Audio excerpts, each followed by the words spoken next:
Hello, everyone, and welcome to another Atomic Mass Transmissions Live. I'm Director of Product Development. Forgot my title there for a second. It's because we have had like 3 different people in the booth. We're back. Summer's back. It's very exciting. But everyone counts down different, so I never know what to expect.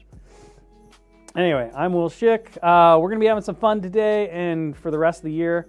We're going to be doing a bunch of different random stuff on stream. Today, I'm going to be showing off a conversion that I did of Padawan Ahsoka Tano for folks who are interested or excited. Maybe you're going to get 2 of them because if you happen to be lucky enough to get one of the Hobby Next ones, when you get that Plo Koon pack, you're going to wind up with another Ahsoka. So what to do with her? Well, for me, I love running Ahsoka, Padawan Ahsoka with Vader. So I decided to do a little what if Padawan Ahsoka conversion. So I've converted her into an Inquisitor with the double-bladed Inquisitor lightsaber and really simple modifications. But we're going to paint her up today. So with that said, let's go ahead and just dive right in and get to the action. All right, so here is my simple conversion. So I took an arm from an unused Mandalorian that I had and used that to replace the Shoto arm, and then I simply clipped the saber off of this hand and then clipped the saber free from Reva. This is Reva's double-bladed lightsaber because I don't plan on painting Reva, and just glued it right on, and it works really great with the pose, and she looks very, she actually looks a little sinister now that she's got the Inquisitor lightsaber. So we're going to dive all into that. We're going to try to replicate some of the look that she has in the Mortis arc from the Clone Wars when she turns evil. So we're going to give her some desaturated orange skin and kind of make her look sickly and evil. We'll change up the costume colors, of course. You got to do black when it comes to being sinister in Star Wars. So we'll do some black. My goal here is to do some chromatic purple black, just to play with that. And I'm also going to use the purple to desaturate the orange flesh tone. So we're just going to kind of like mess around with that and see how it goes. So to start, I've got my orange, I've got my purple, and we're just going to mix in a nice little desaturated skin tone here using these 2 colors. And we'll start pretty dark and then we'll build it up as well as we go along. And you can desaturate orange with a couple different colors, but obviously blues are going to work best for you based on the chromatic color wheel and stuff. I want to use purple just to get a little bit of that red in there, which will help with the skin tone feel, and then also it'll tie into our the idea I have for kind of painting the cloth with a more chromatic purple black. So we'll try to be clever and get all of our colors in together and just see where that takes us. So again, I want the skin to still appear orange for the most part, but at the same time, we want that skin tone to look sickly and kind of sinister. Kind of imagine if an orange skin Torgruta didn't wind up getting a lot of sun, what they would look like. Maybe if they had a really bad illness or something like that. So this is kind of the play. And of course, if you use orange and blue, you're going to get a bit of that green tint, and we often associate like green or purple kind of undertones with sickness. So that also helps kind of play to what we expect from an unhealthy pallor. You know, looking green around the gills there, my friend. That's where that kind of all ties in. So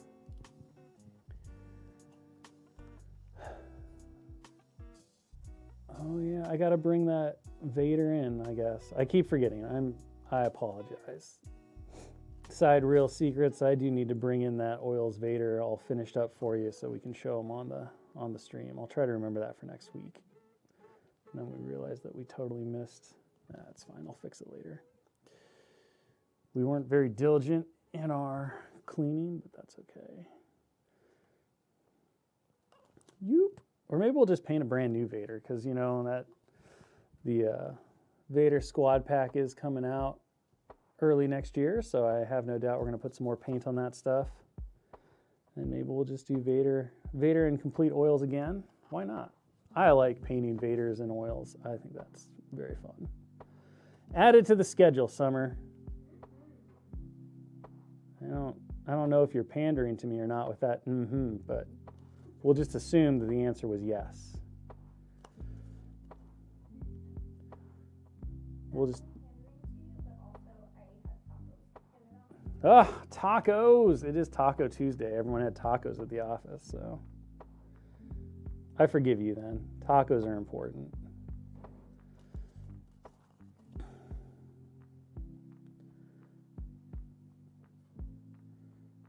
And I'm just going to do all these interior little cutouts on her leggings and the straps and everything, because it'll be pretty easy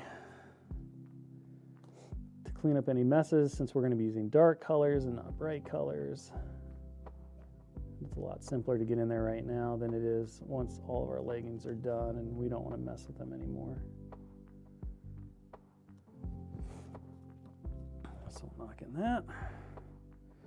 Now I'm just going to take more of our orange and I'm going to create a highlight color here just by simply ramping up the saturation.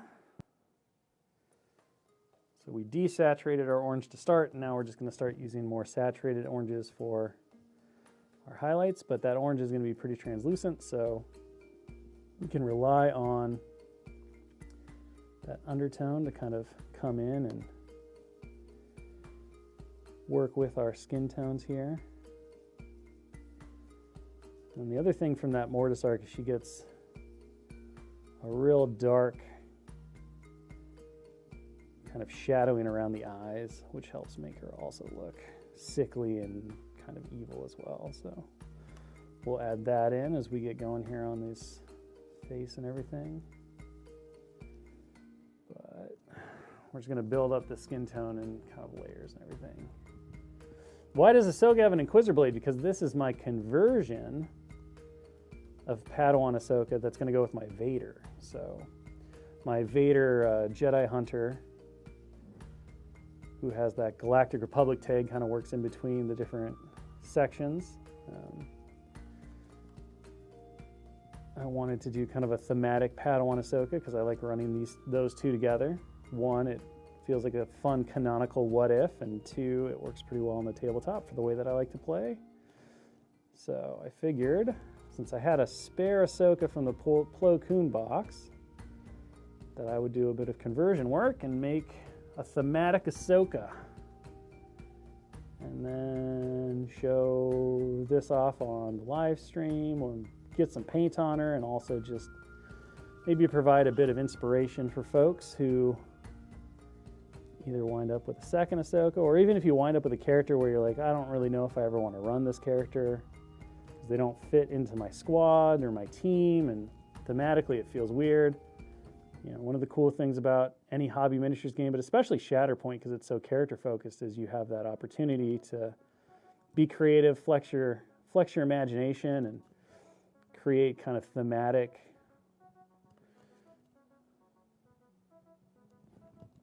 conversions that fit, you know, your own personal stories and canon. So you're not just tied only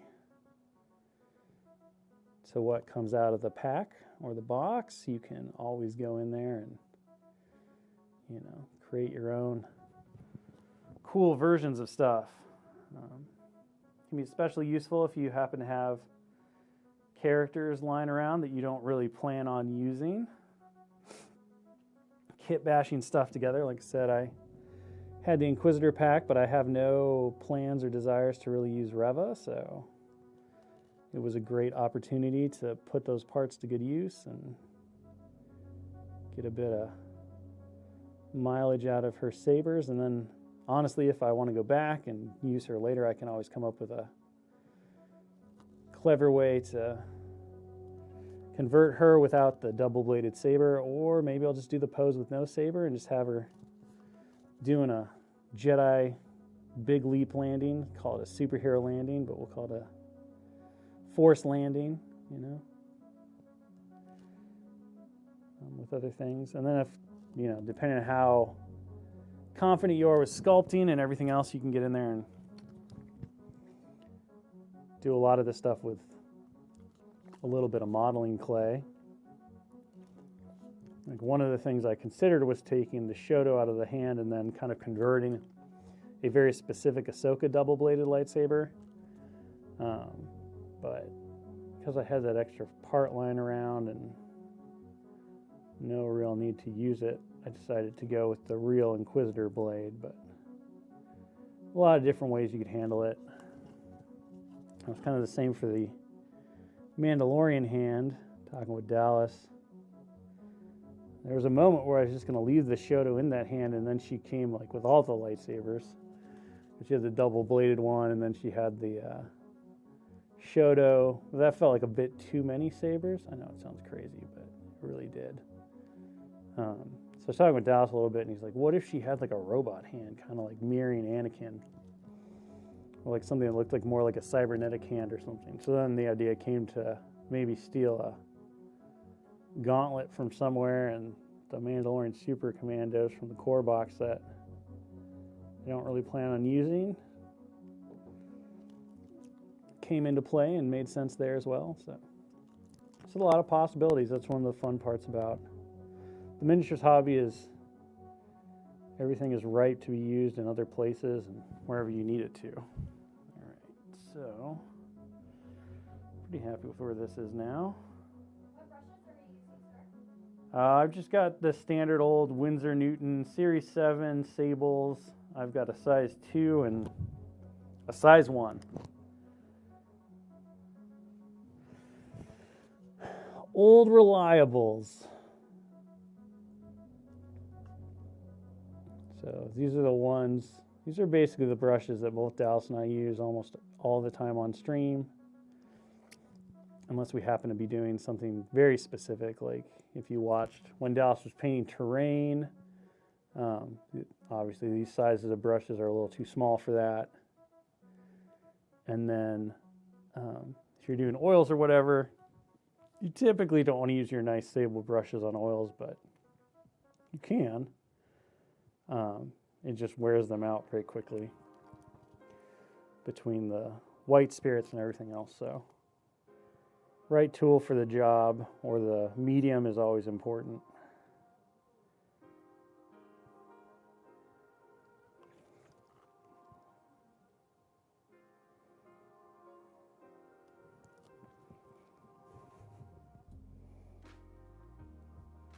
I feel pretty good about that. Pretty good about that. We'll let that kind of go. Got less healthy, less glowing flesh tones on our Ahsoka.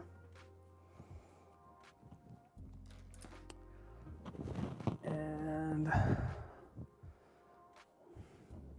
well, hello, Darren from the UK. Good to see you. All right. Okay. So I'm gonna leave that alone for a little bit. We'll get in there and do our face coloring.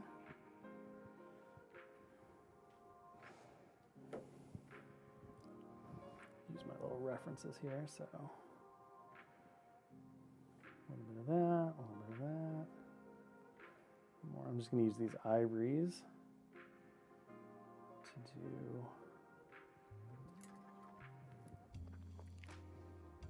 facial markings.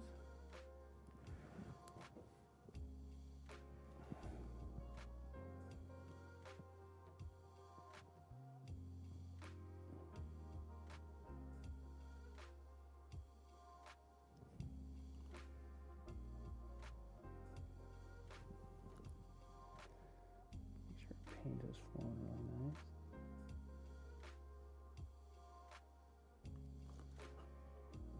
These little things here,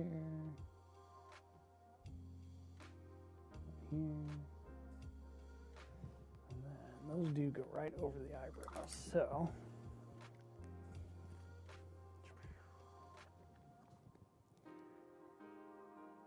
come in, make sure that we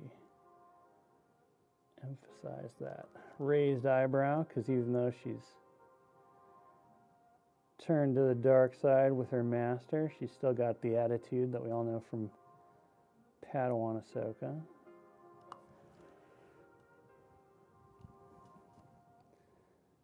then that comes up and comes down.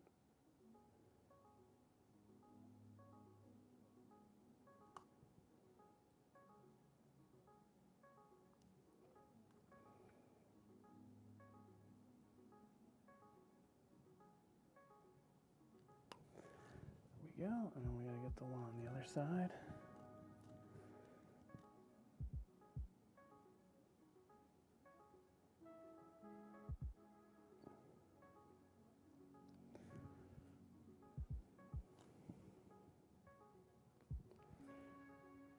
And this one is a little trickier, but we can always come back in and kind of retouch it up a little bit with our orange as well. So if we get a little too close, just get in there and kind of hit it up. That one's hard because her cheek is so close to that Leiku. Can be tricky, but you just take your time and work it in and it all goes okay. All right. I think that's looking pretty good.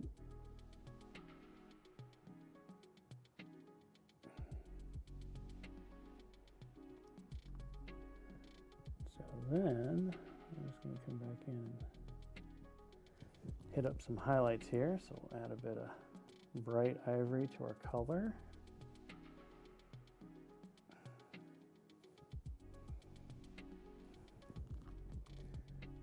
Just do our best to kind of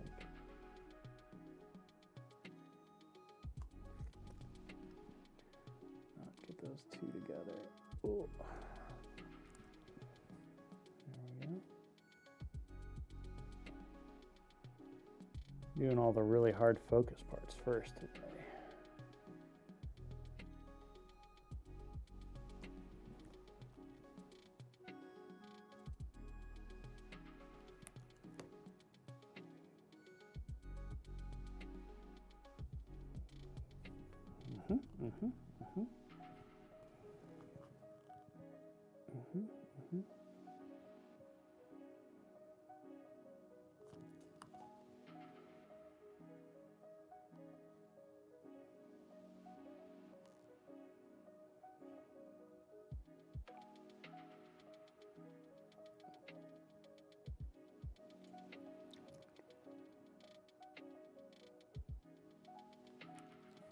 That out. And then just come into the top here.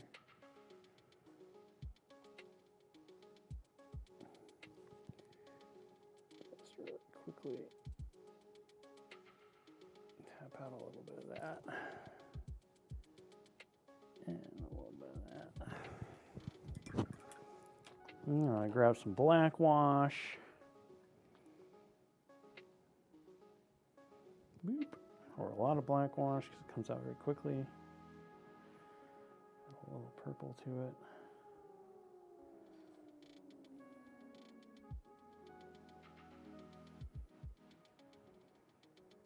Bit of water to it.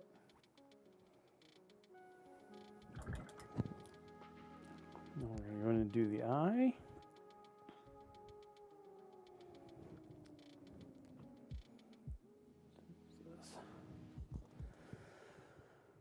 Off white for the eyeball.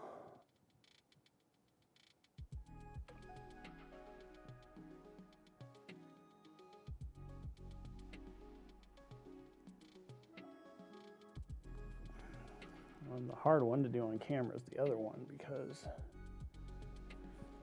if you're right-handed, that stroke from left to right makes the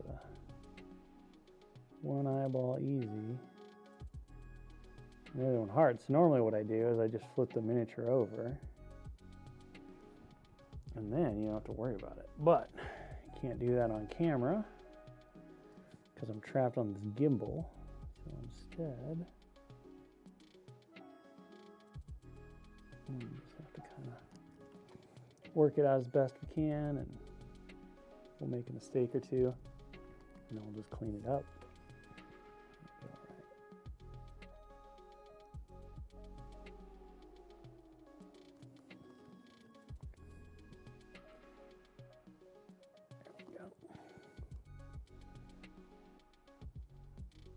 Okay, great. Now take this dark purple kind of color that we got going on, and we're just gonna use it to shadow the eyes. And so this is going to kind of replicate what we see in that Mortis arc when she goes corrupted and evil and I think it's very troubling. The trick here is going to be to make sure that we still see the kind of skin tone underneath. That's why we're using that wash as a bit of a base. And then we'll just build up that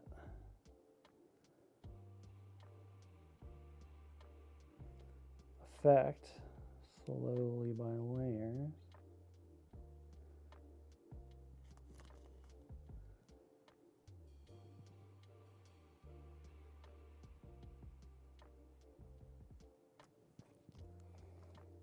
And we want it to be pretty subtle, but still apparent. And so this is where, you know, just building up those transparent layers in thin coats. You can always add more. You can't add less, not without repainting the whole area. So you want to just be aware and careful of how much you're adding and such.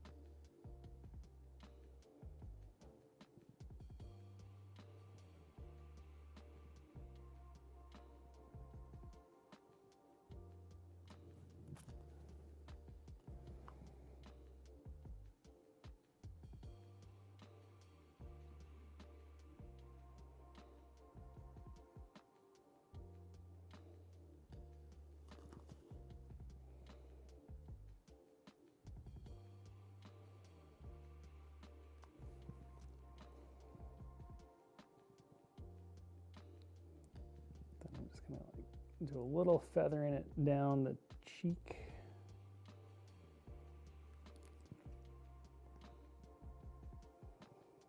And then if you want to get really technical with it, I think one of the things you could do is do a little glaze of your highlight skin tone over the top of it so that it looks like it's under the skin.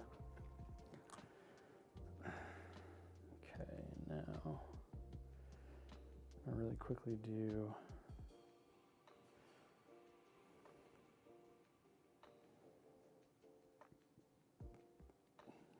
tone for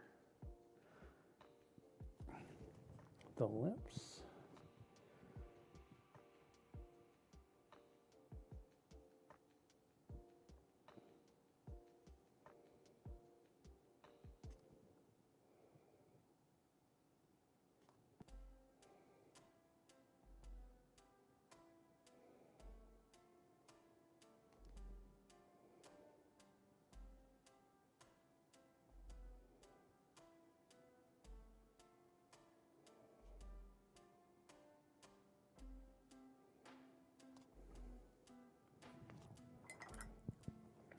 A little bit too much there, but that's okay. We can fix that.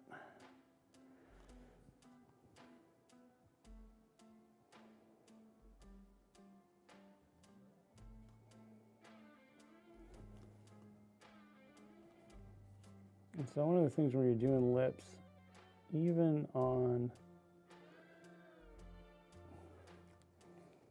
like female characters, is you usually just want to do the bottom lip. If you do the top lip, it becomes very clownish, or it can be too much. So just giving a hint of that bottom lip is enough.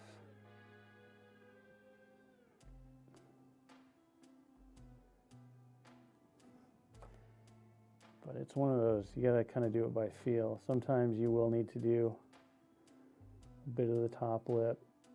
Sometimes you won't want to.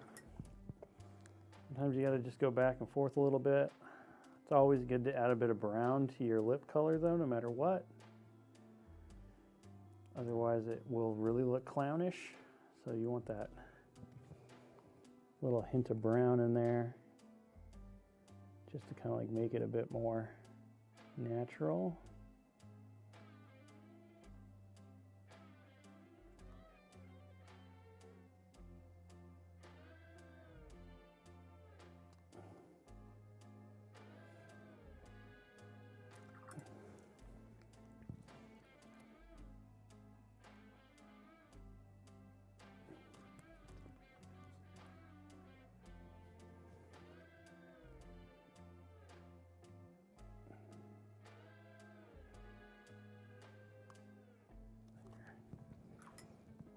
And then grab a bit of this, desaturate it up just to get a little highlight color.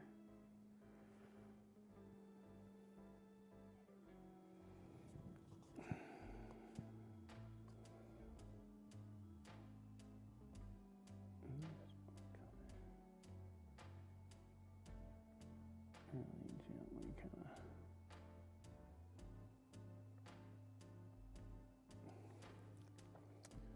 pop out a little bit of highlight on the lip.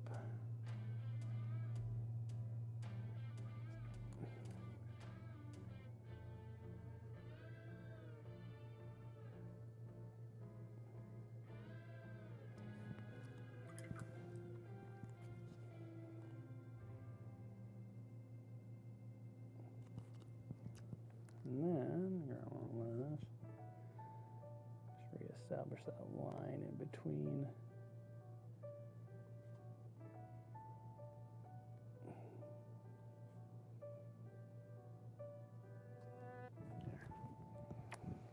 All right, Darth Snips to Ahsoka, all very good, all very good. Okay, so I'm pretty happy with that for right now. So let's go ahead and dive into our black. So again, we're going to use purple and black together just to make a fun kind of chromatic black that will be more interesting than just flat black, or a little different than the blues that we often use on stream, like a neutral gray, things like that.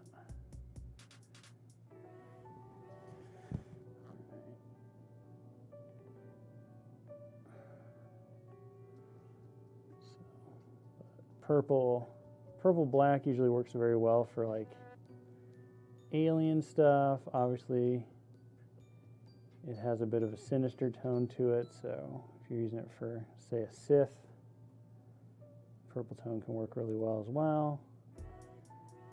Green will make it look ghostly or spooky. Purple can do the same thing.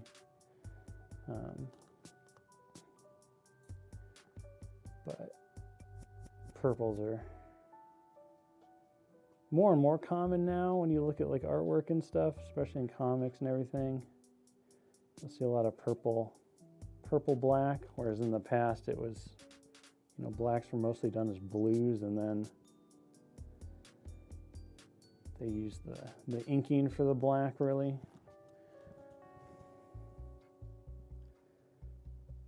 So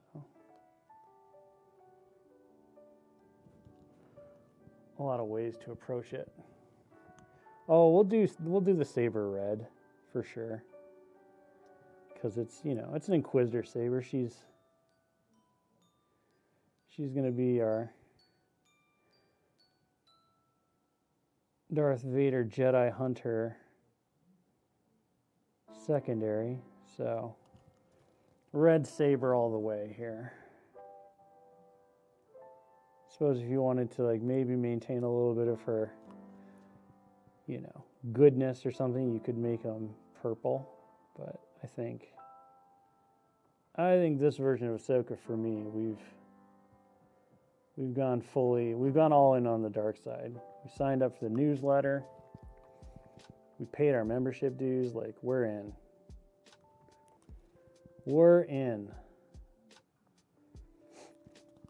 The Jedi Order falsely accused us of blowing up a hangar and persecuted us and chased us and wouldn't listen to us. So by the time that Anakin got around to falling out with the Jedi and determining the Order was corrupt,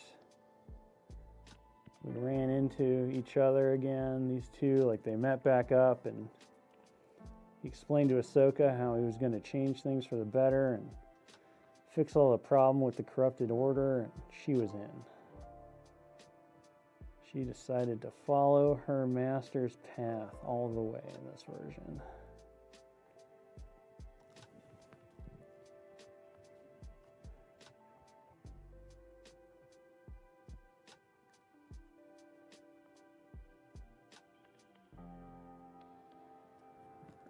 And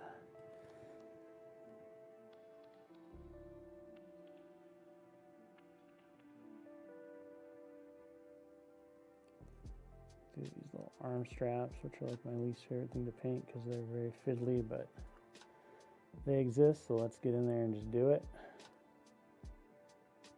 Each time we do it, we'll get better.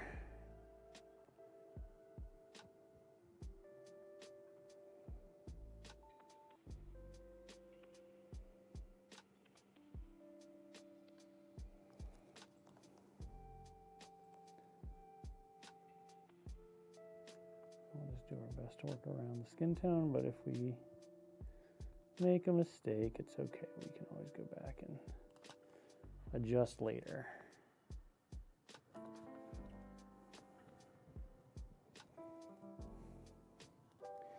Yeah, maybe they never caught Barriss, realized what was wrong. Maybe they did, and, you know, she still fell out of love with the Order, but that prompted a quicker turn from Anakin. Who knows? The important bit is that in the end, this different sandbox timeline that we're playing with, Ahsoka wound up going back to her master and following in his footsteps, getting a swanky new red double-bladed lightsaber to hunt down her fallen Jedi. And return peace and order to the galaxy as it so rightly deserves.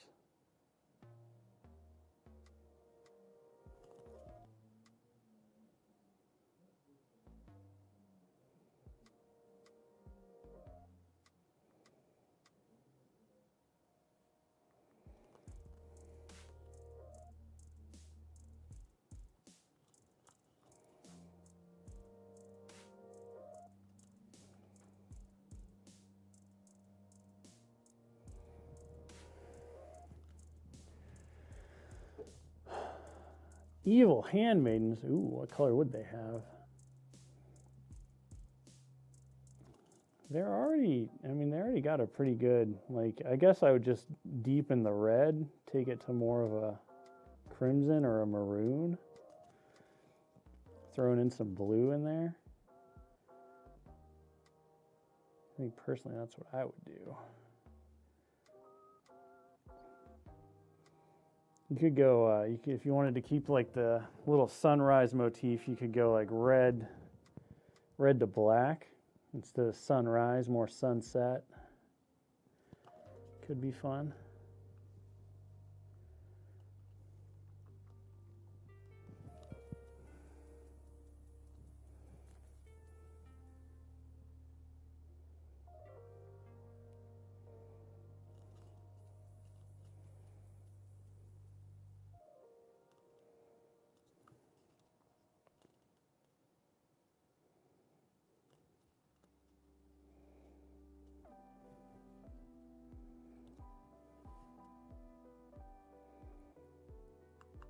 A little too precious about laying these colors on, especially where I don't have any work done. We're going dark colors everywhere, so I really just need to avoid slopping over my oranges, and that'll be good enough.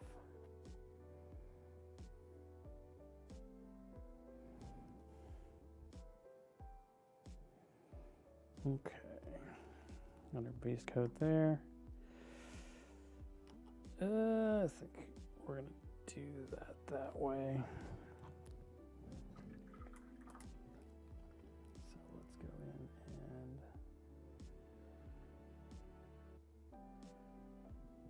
mix up kind of a dark gray for our leggings.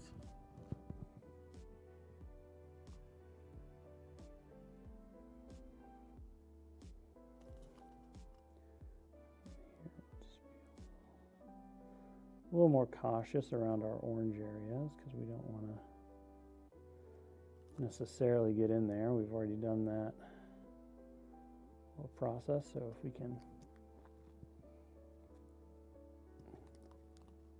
avoid causing too much of a mess, that would be great. But we probably won't be perfect, and that's okay too. There are many ways to correct our mistakes. When, not if we make them, because we will make them. It's just part of the process.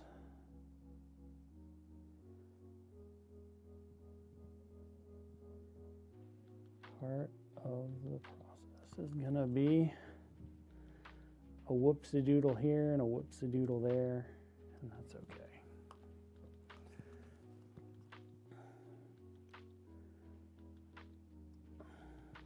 Good finished projects aren't good because they're devoid of mistakes. They're good oftentimes because of mistakes and how you go approach fixing them or accepting them or working around them.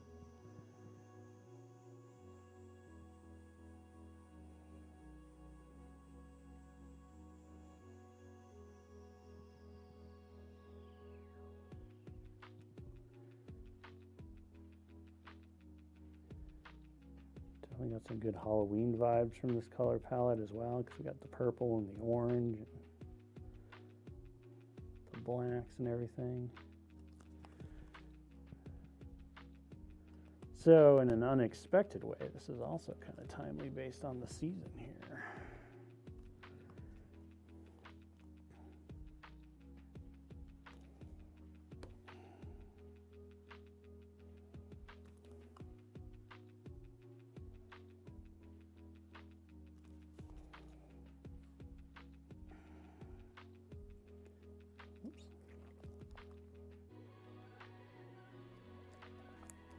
Out into a bit of shadow, no problem.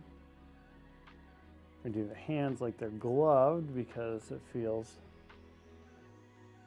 more correct for the outfit that we're kind of like coming up with here.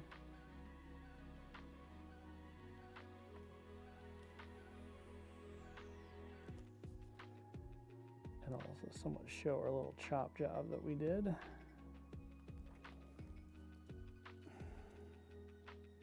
Over here and just do the glove, the fingers of this part, because I'm going to make that gauntlet part more metallic.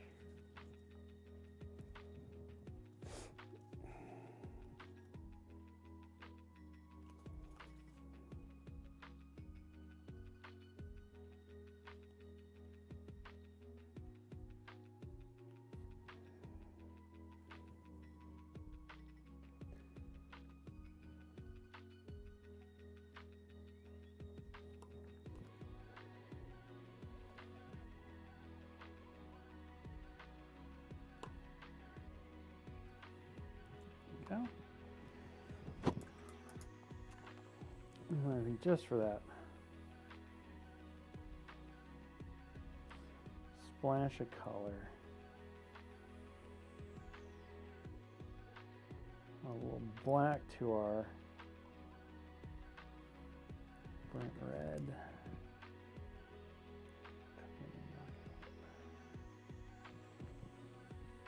These belt strap loop things. I don't know what they actually do besides provide layers. Visual interest to the fashion design. Never let it be said that Jedis also aren't concerned with good fashion.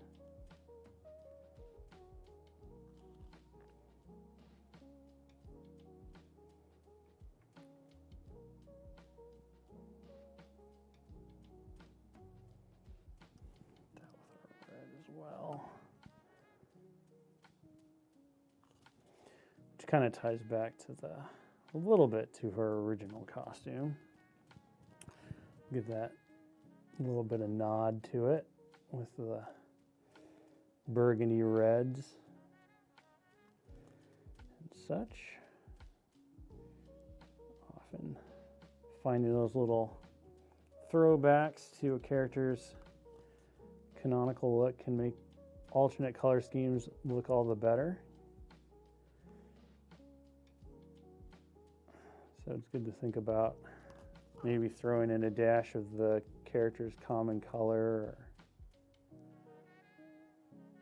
utilizing the palette in a different way, but using similar colors in the palette, all that stuff. Lots of ways you can approach doing your own take on color schemes and characters and stuff. You can go way off book if you want to, but I like having a couple nods here and there to stuff where it makes sense.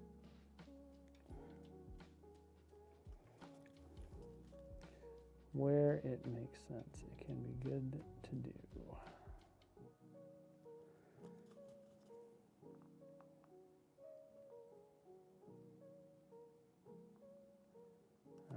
So we're just kind of quickly laying down our base coats here. We got a lot of highlighting and contrast, shadowing, all the stuff that's going to bring the costume to life still to go.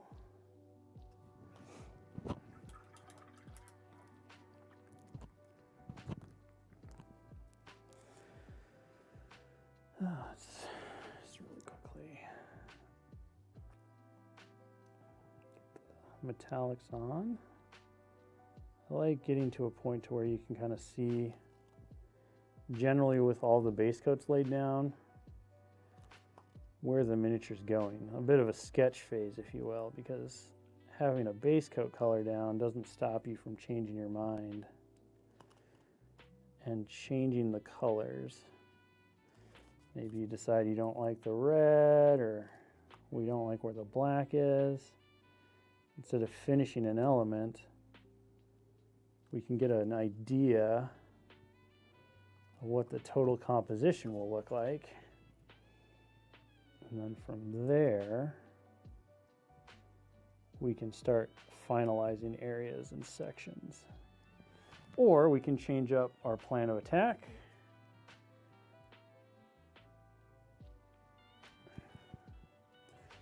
And maybe swap a color or two, or swap placements of colors. There's a lot of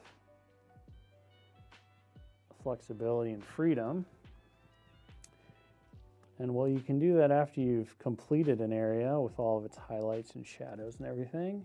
It's more painful to do that, because then you're like, well, I just spent all this time making these colors beautiful, and now I don't like how it works with the rest of it. So something's going to have to change, or I'm just going to have to be unhappy. You shouldn't be unhappy. You got to be happy.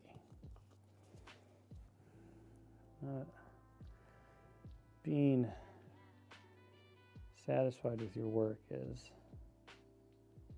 critical. Absolutely critical.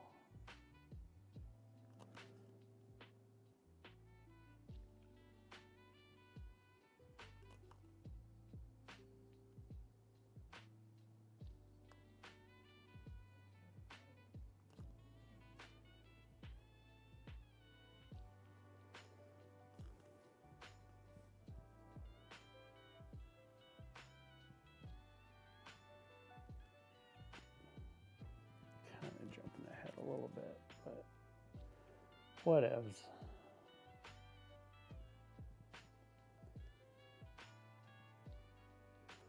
I've got the metallics out. The metallics will recover everything perfectly well, so we might as well just do these parts really quick.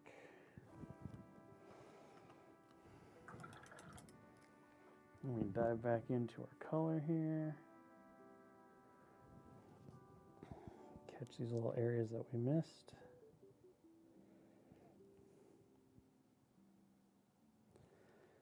Like that.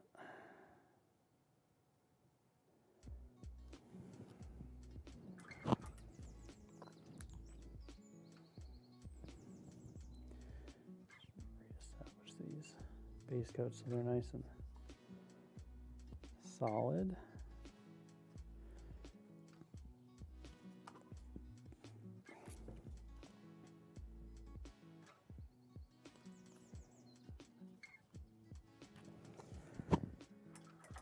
Okay, and then you'll notice that I'm avoiding the montrails and the lake here right now because out of all the elements on this miniature, having painted Ahsoka several times, those ones are definitely my least favorite to paint, so I'm going to save those till last.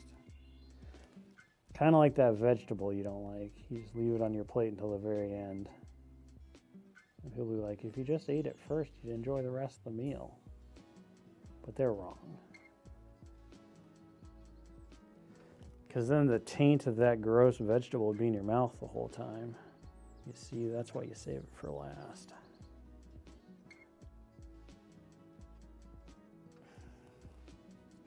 That's my philosophy.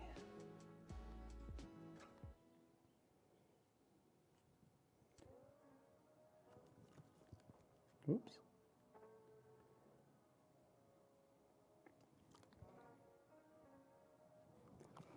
Rub that away really quick.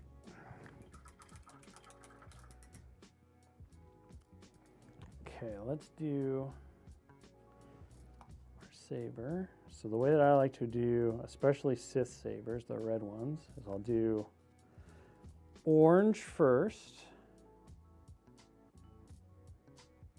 And then I will take transparent red.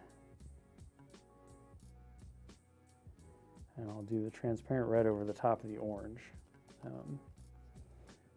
But I feel like, you know, especially when you look at animated sabers and painted sabers and stuff, having that, especially the red ones, right? Like, yes, the core of the saber is supposed to be white, and then it's got this hue of colored light around it.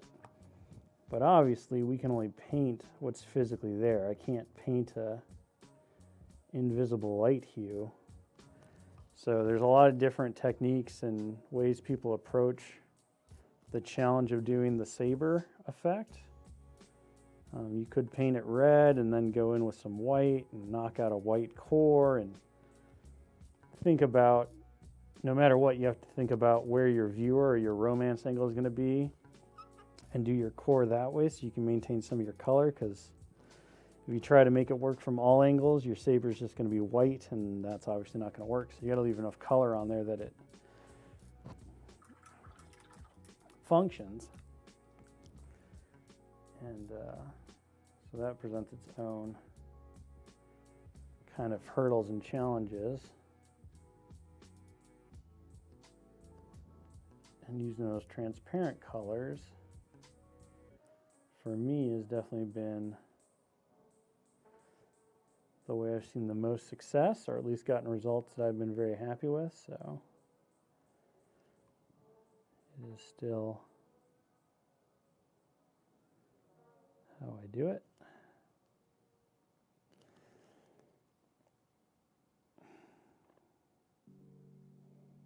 But you obviously can always do the thing that works best for you.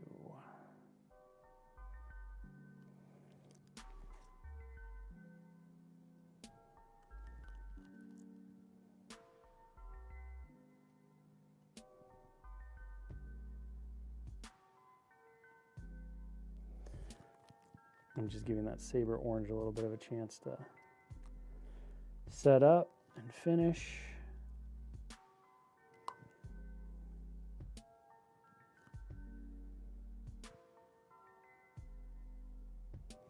before we go in and add the transparent, which obviously will be very important, because if you try to add the transparent, just like you would add a wash or an ink or anything over wet paint, you're going to wind up, you know, wet blending it, which can give you a pretty cool effect, but is not necessarily the technique that I'm going for here with this one. So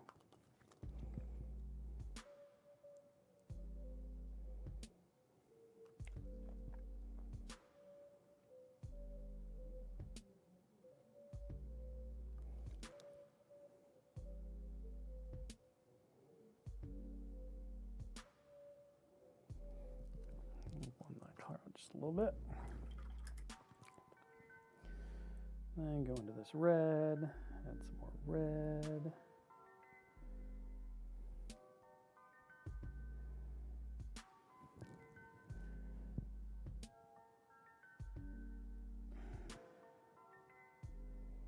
Highlight up all belts and stuff.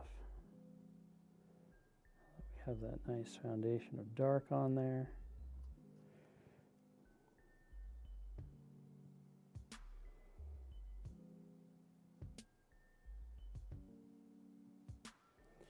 Just build your colors up nice and slow. I'll give you some nice transitions, and you could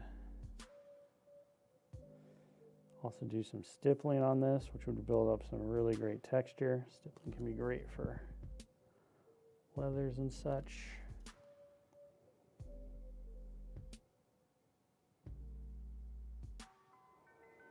Just do a little bit of that on the pouch, because why not? Because we can. Here.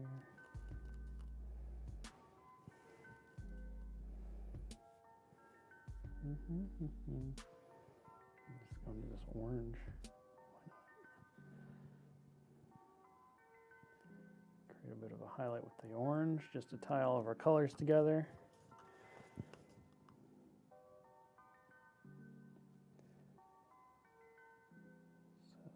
One of the strengths of kind of like using a limited palette and mixing colors is that you can really tie everything together with similar tones and everything.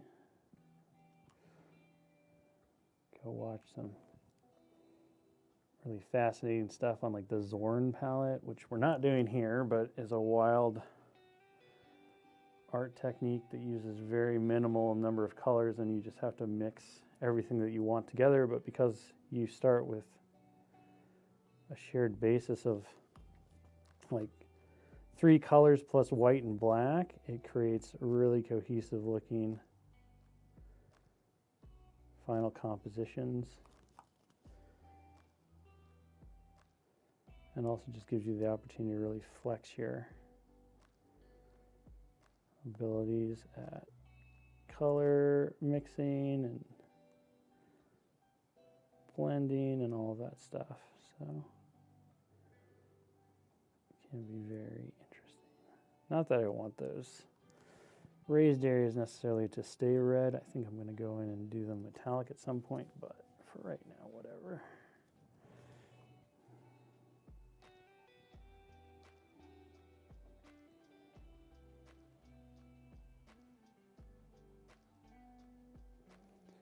Dallas actually did a whole project recently where he did everything with stippling, and it turned out real cool.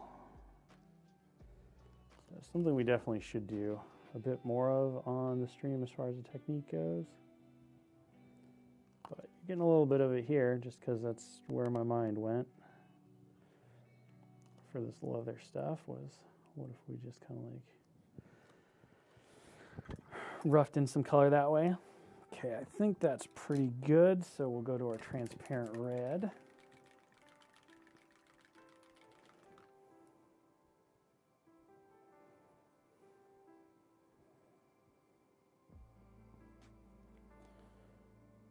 Then we're going to grab a little dot of this medium. Boop.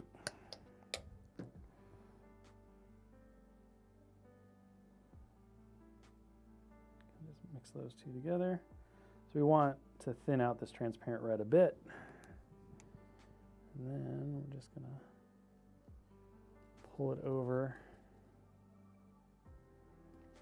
Put it all over that orange that we laid down.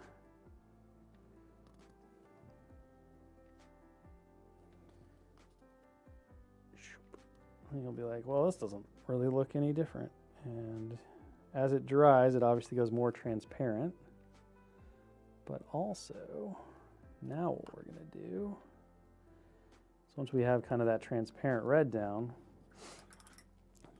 what I like to do is go in with a bit of a wet brush, and then wherever I want kind of the hot spot to be, I'll just work that color a bit off and pull that color, that glaze, off a bit. So just removing or stretching the layer of color so that it's weaker, and then of course you'll see more of the orange. And then once that's dry, if you want to go back in and you want to add more of a hotter core to it, you can absolutely do that.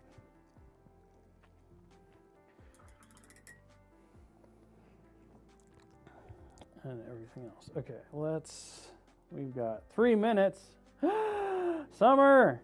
3 minutes. I know, it's not enough time. It's not enough time. We'll mix in a bit more purple into our black color. Grab a bit of this, I guess. Let's come in and do that. See if we can't get a couple of little highlights on our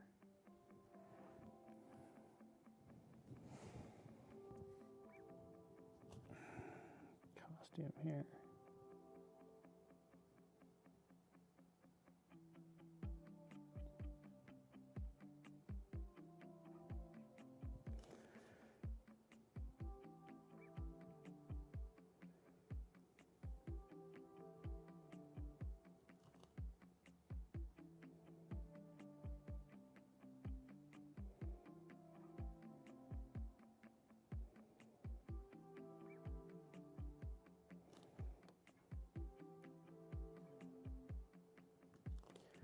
So now we'll just start building up this color, and then it'll get to a point to where it'll be probably a little too purple and not enough black.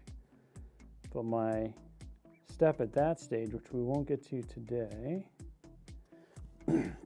will be to just go back through and do a black glaze over the top of it, and that'll mute everything down, and it'll take us back into the color that we wanted.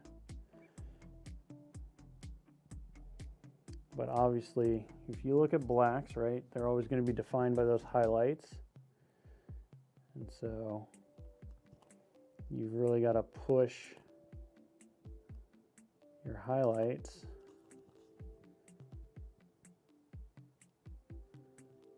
to make a really nice looking chromatic black.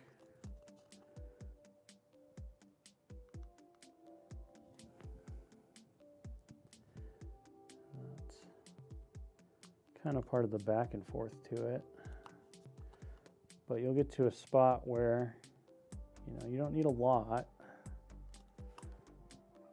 of extreme highlights, because just a little bit of it, just those little zings of light, will really help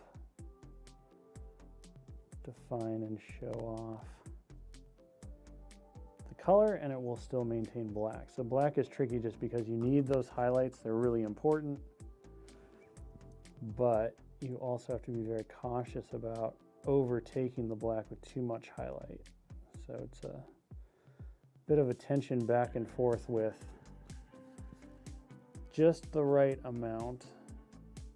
But the great technique of glazing means that we can really blow out our highlights safely, and then using successive layers of transparent glaze, just layer transparencies over it until it gets back to the point that we're mostly happy with it. So for instance, we get in here, and we can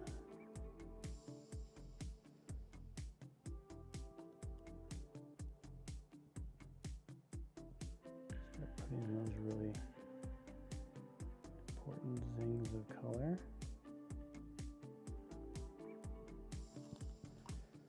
to make that cloth pop and to make everything kind of work together.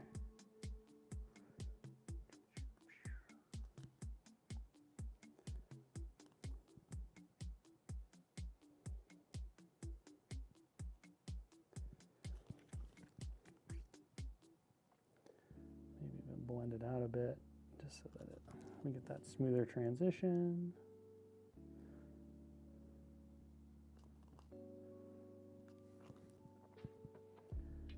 But your dark color, your blacks, will usually go from highlight to really dark pretty quick.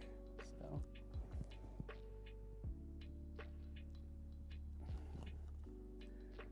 thinking about those, we'll transition those little zings of light, those little specular highlights to show where the light is bouncing or glistening off the material. Those little like stretch marks or fabric pulls where the fabric's worn, giving it texture.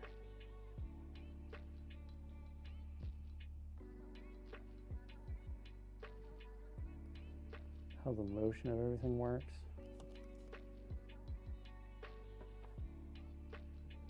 That's all part of your artistic expression and how you want to do it. You can edge highlight just the sharpest edges. You can sketch in, stipple, blow out the highlights, then go back in with a little glaze. There's no real wrong way to do it. Every single technique is going to give you a different kind of feeling and finished product, different look. And it's up to you as the artist and the hobbyist to decide what effect you like best. And you can mix and match techniques and all of that stuff to create your own style and your own look.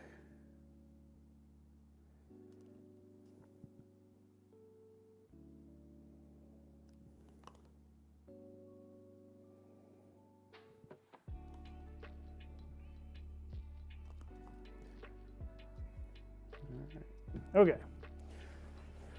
3 minutes over, out of time. I know. Well, you didn't stop me, so we didn't get to the Montrails or the Leiku, but we got pretty far along. Our skin tones are looking really good, nice and evil. We got our purple black going on with the suit.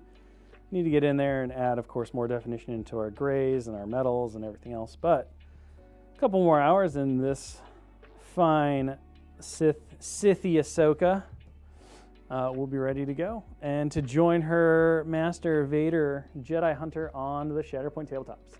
Thanks so much for joining me. Be sure to tune in tomorrow, 1 p.m. Pacific. Dallas Kemp is going to be back. He's going to be painting something cool, like I said, for the next 3 weeks. We've got a lot of wild stuff coming, more conversions and things like that. Just kind of showing off the hobby as we wind out the rest of the year. So you can come in and see what we're working on and maybe get some inspiration for some holiday hobbying of your own. With that said, I've been Will. You've been great. We'll see you on the next one. Goodbye.